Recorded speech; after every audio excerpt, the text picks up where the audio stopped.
Good evening from CNN Headline News. Attorney General Janet Reno is putting cyber vandals on notice. She says the FBI will do everything it can to catch them and bring them to justice. So, how much are these cyber vandals costing us? Well, according to Lloyd's of London, last year, hacking cost companies $20 billion in lost revenues and repair costs. Sounds incredible, but it's true.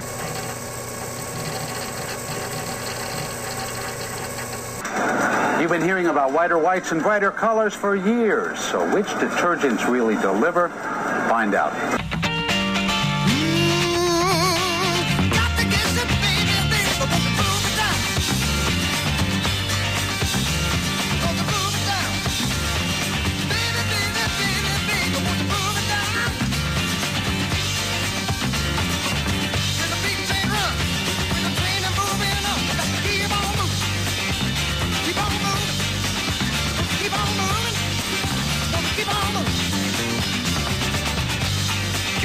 New York's only classic rock station.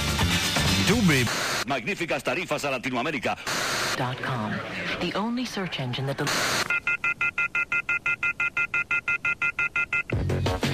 Well, somebody who certainly knows something about the difference between criminals and hackers is someone we've been talking about for many, many years here on this program.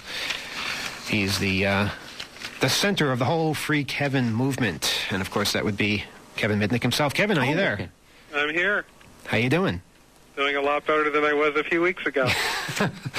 Or a couple of years ago, even. When you first went in, the net was a completely different place, wasn't it?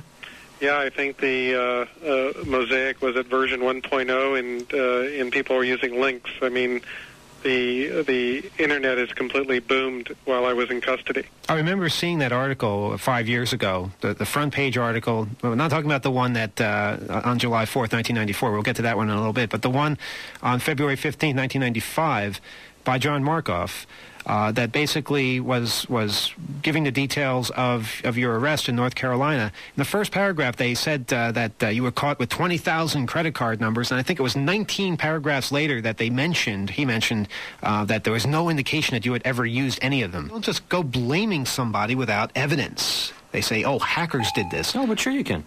Well, they did, obviously. It just happened. But how do you know hackers did it? How do you know? I mean, somebody going out there and turning on an OC-12 or whatever and aiming it at somebody and overwhelming them with all kinds of nonsensical packets and bringing them down to their knees and taking them off the net entirely, that turns them into a hacker just because they do that? I mean, anybody with the access could have done this, and not everybody with access is a hacker. And this is Emmanuel Goldstein. We'll be back again next week with another exciting edition of Off the Hook. For Isaac, have yourselves a good night.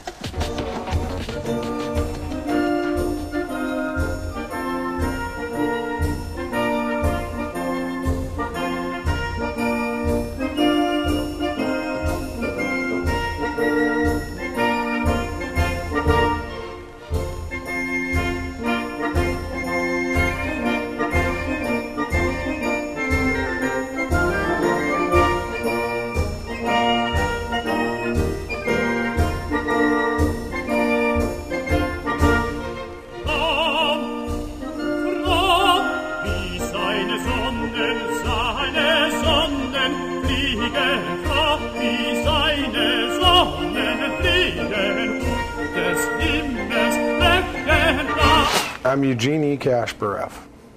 What do you do?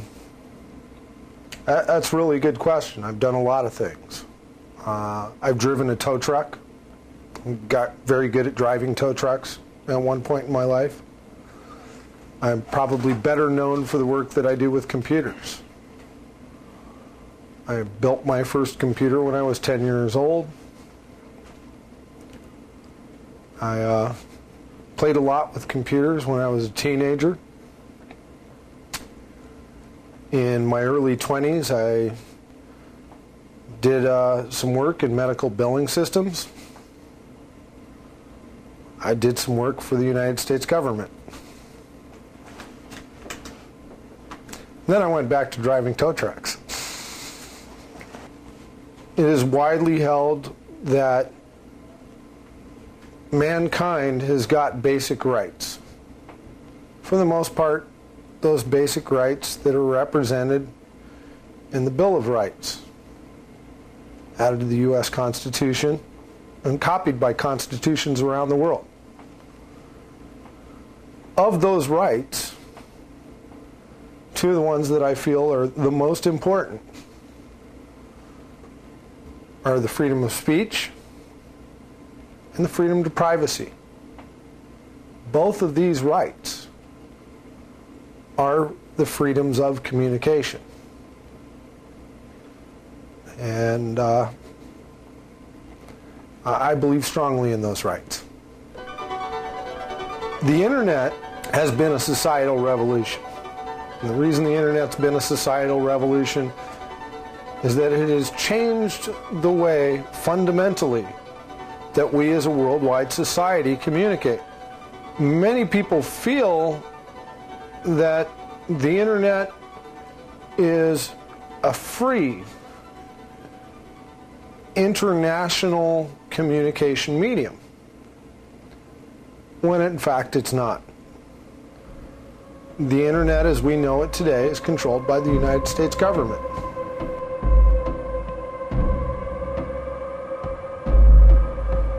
And I'm opposed to this.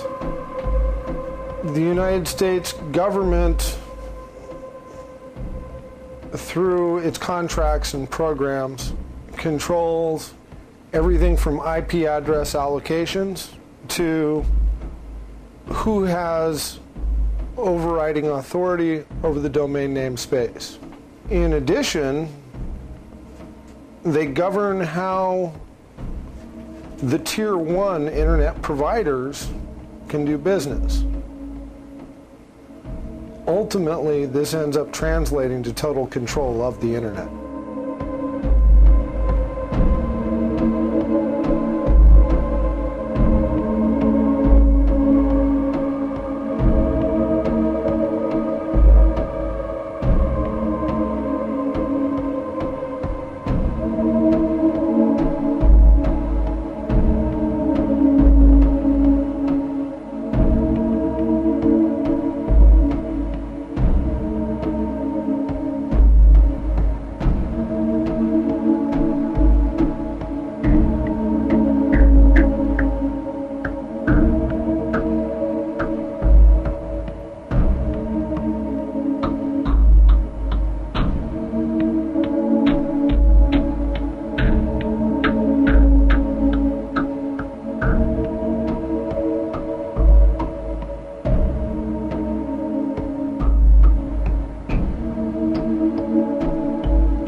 Dr. Sawmill kind of a branch off of one of the... No, Dr. Sawmill is exactly the table. Why the cutoff is that...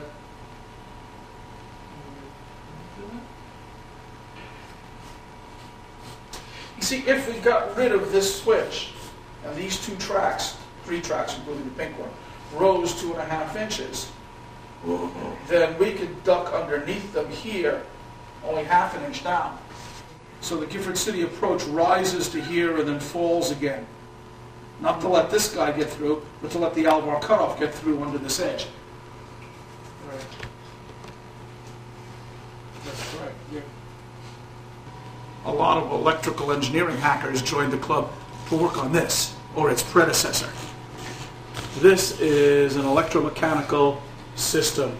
Suffice it to say that this control system was an attraction to the sort of people who liked logic problems and switching circuits. And the same kind of people were attracted to computers when they first became available. So a great deal of computer hacking, that is to say independent research as it were by students, originated out of the MIT club, where the students were already here working on the system and also on our own telephone system. There was a computer available in one of the buildings next door to the original club that had a nice big round display on it, and this was used to make a program called Space War, which was sort of an early video game, which had little rocket ships and a sun. And this was fairly sophisticated in terms of one version of it had a real-time diagram of the solar system where all the stars were and so forth. And the sun had gravity, and if you fired a projectile from your rocket, it curved inward toward the sun due to the gravity and so forth. So it had all that, these basically high-tech features, and it was considered an intellectual challenge, I think, to add these features. And other people involved would say, "Oh, that's neat. Could you make it do such and such?" So it was always, a case of. Peter Sampson actually added the entire celestial firmament, all the stars in all the correct place, slowly precessing across the back. Right, and so this was considered a very admirable thing to do something that was intellectually challenging. I came to MIT in 1958. Actually, the first thing I did when I came to MIT after checking in was to go to the freshman activities midway and found the Tech Model Railroad Club, and sort of never left. Computer hacking at Merck started with the TX0. We just had this very capable computer of its day. The telephone system security was mostly security by obscurity. That is, the assumption that people wouldn't understand it well enough to exploit it. And so you get a bunch of MIT students for whom understanding how things work is a major goal in life. You're describing as sort of the principle of the attractive nuisance. You have some complex system out there, be it the phone system, be it in later days computer networks, and certainly there's a grand temptation to demonstrate your understanding and mastery over the system by getting to do things that it wasn't intended to do.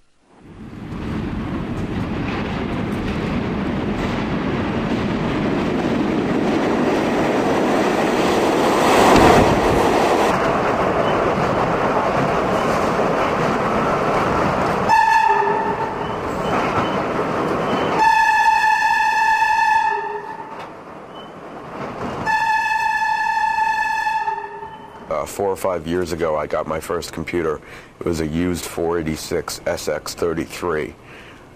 Didn't even come with a CD-ROM drive. I had a little 13-inch monitor. I paid about $800 for it. I loved it. I really did. And the first thing I did when I got it home, I took the thing apart and I put in a CD-ROM drive. I was like 11, 12 years old. It was the first thing I did before I even turned it on, and I just fell in love with them. I mean, it's something that I absolutely love to do. After that computer eventually broke. My mother got a computer, a Dell Pentium 200 with all of 32 megs of RAM and Windows 98. And I started playing with it, and I started changing literally everything. She would wake me up in the middle of the night and yell at me because her computer wasn't working. I'm Mike Udek. And what do you do? Right now I'm working at a computer security company doing research into new products. I'm chief scientist over here. I do a lot of computer security research and development. In the past, I've maintained a computer security website and was frequently known as a hacker.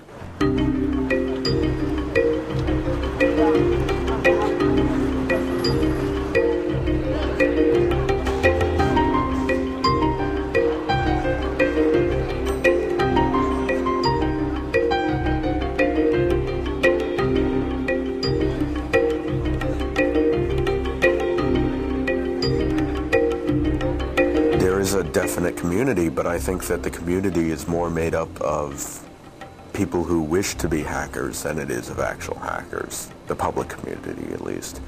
When you see these people at 2600 meetings and the like, they tend not to have the skill that someone who would legitimately be called a hacker would have.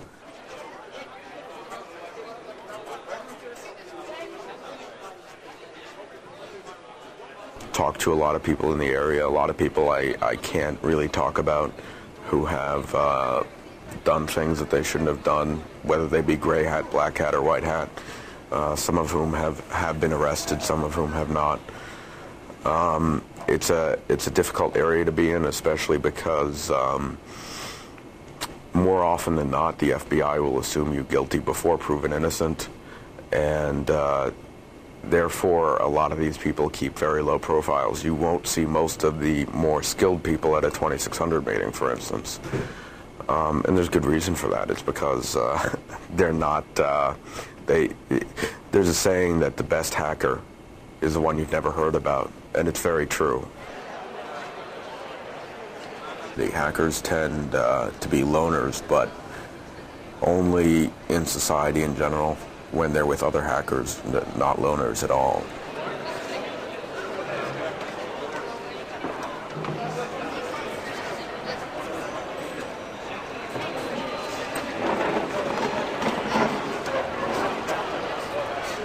Well, that's what it is, the pencil.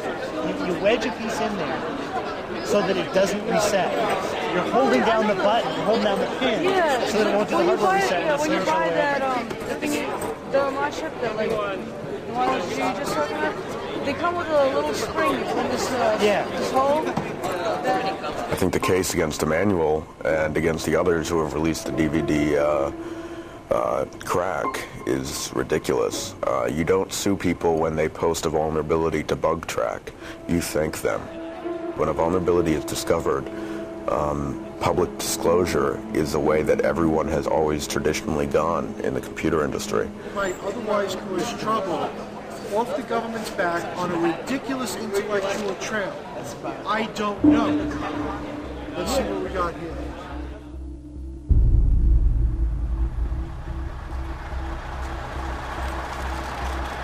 I consider most of the people here in one shape, way, or form hackers, because hackers doesn't just apply to computers. I think it applies to everything. It applies to people who can talk their way out of situations. It applies to people who can take two different pieces of equipment apart that have nothing to do with one another and make a different piece of equipment out of them. I think they're all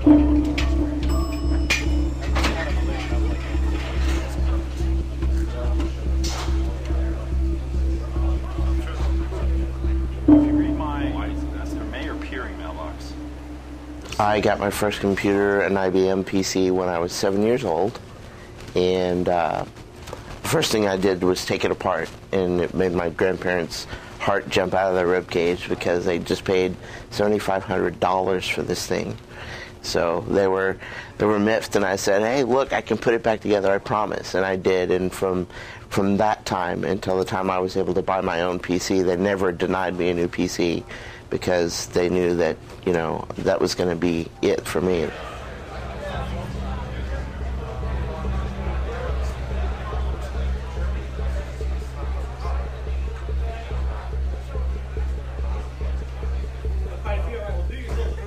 Don't spend the whole week.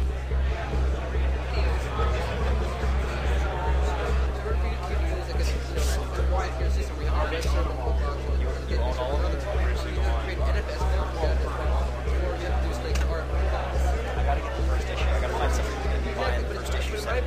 share the knowledge has always been the watchword of TAP, the Technological American Party, which was a newsletter I published for many years. It died out in '84, just as 2600 magazine, the Hackers Quarterly, started up. And so the torch has been handed off and carried, as it were, by 2600 magazine. You are in New York, which is an activist center, primarily because you have a large population to draw from, can get together from the various boroughs. They're just a subway ride away. But mostly because New York is the communications capital of America. All the TV networks are here, the news organizations are here, and if it's going to make noise anywhere, it's going to make noise in New York.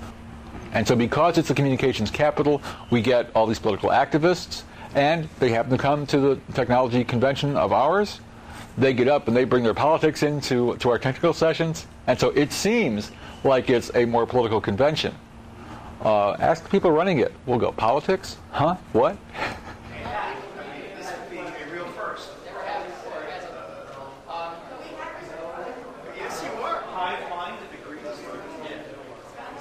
Lately, we've had to get into political issues because the politics are invading the technology. Ordinarily, we don't really like to mess with politics because that kind of adversarial relationship has nothing to do with the pure technical operation and the technical sophistication of what we like to play with, the hardware.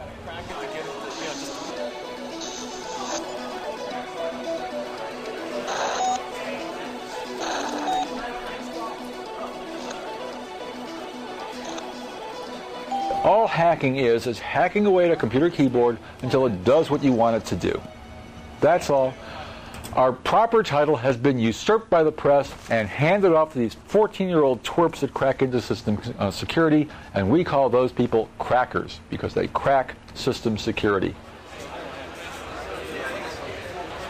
Some of the things that they're planning to do on the hacktivism front are great, such as providing internet access for the Chinese. It's almost like they're closed off on a local network rather than the huge global network. They don't know what's out there. They have no idea. They haven't seen the tip of the iceberg yet. And what the hacktivists are planning to do is punch some holes in their defense system, if you will, where they're keeping the Chinese inside and letting them out so they can see what's out there on that whole internet, the whole global internet. I think that's a good thing. I think it's time that the Chinese got their eyes open beyond what's given to them by the government so they can see what's really going on out here and let the citizens of that country decide for themselves whether or not they should be granted that access and a revolution will occur.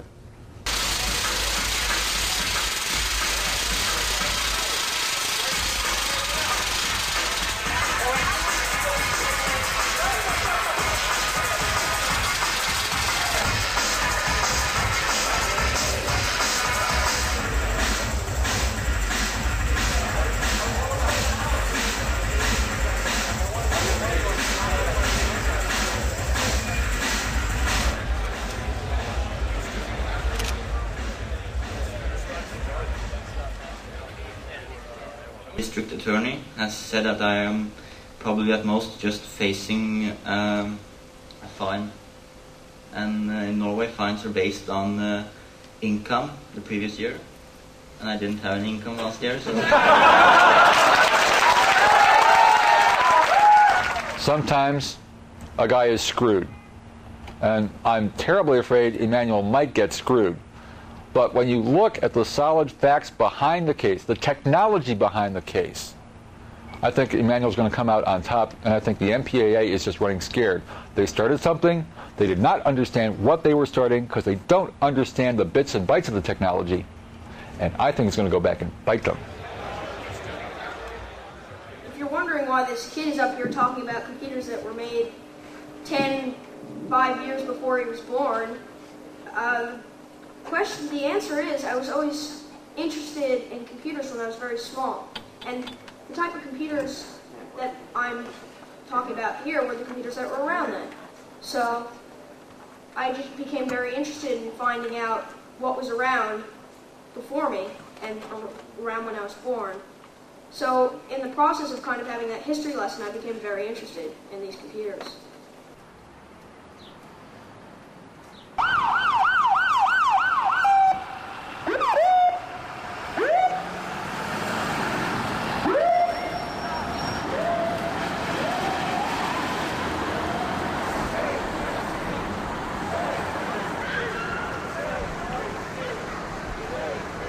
we've gotten involved in this case because we really see it as a fundamental threat to our most basic civil liberties in this country. Save free speech! Save free speech! Save free speech! Save free speech! Save free speech! Save free speech! Save free speech! Save free speech! Save free speech! It's not protected speech. It's an act in connection with a theft. And that, I don't believe, is free speech. But this is. And they're absolutely entitled to their opinions. And I wish some of them had better voices, but they're doing a good job. There's nothing right about the DMCA. It's a menace to each. It's a serious breach. It denies us the right to free speech.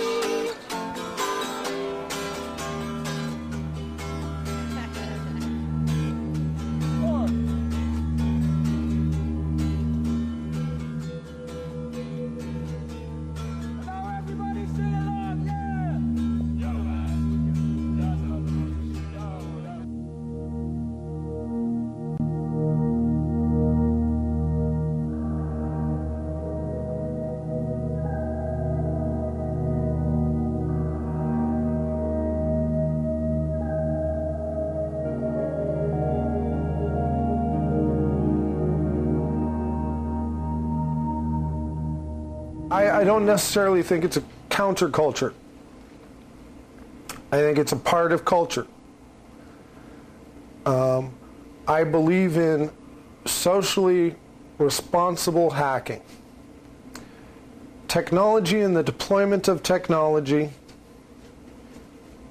is a great force that is affecting the daily lives of everybody in our society today more and more every day as technology speeds forward. The employment of this technology in our daily lives brings up real issues. Issues that pertain to those basic human rights we hold, those basic human rights of communication. Now, on the one hand, the development of the laws, the accepted societal norms which control that technology is driven largely by commercial interests.